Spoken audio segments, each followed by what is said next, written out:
শুরু হয়েছে। ভিডিও হয়েছে মিনিট উঠে এটা কি গাছ? ড্রাগন গাছ। ড্রাগন গাছ দেখি ফলটা দেখ।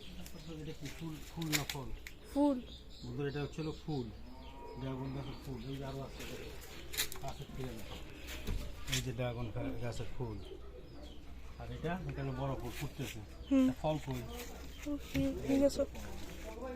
এইটা ড্রাগন গাছের ফল কি পাকছে নাকি ছোট?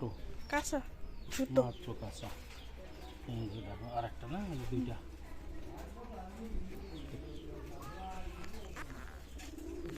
তো বন্ধুরা এই যে ড্রাগন গাছের ফুল ফল, আমরা যারা ড্রাগন গাছ দেখি নাই তাদের দেখানোর উদ্দেশ্যে আর কি ভিডিওটা করা। তো ভিডিওটা হচ্ছিল ড্রাগন গাছ সাধারণত একটা পিলারের ভিতরে হয় এবং এরকম ক্যাকটাস গাছের মতো। এটার ফলটা হচ্ছে এইভাবে, আর ফল তো দেখছেনই, কিন্তু ফুলটা হচ্ছে এই টাইপের। এটা ভরে ফুটবে, চালতা গাছের ফুলের মতো। এই যে ফুল, ড্রাগন গাছের ফুল। তো ভিডিওটা কেমন লাগলো জানাবেন। ফুল এবং ড্রাগন গাছের ফল সহকারে ড্রাগন গাছ দেখানো হলো। ভালো থাকবেন, আসসালামু আলাইকুম।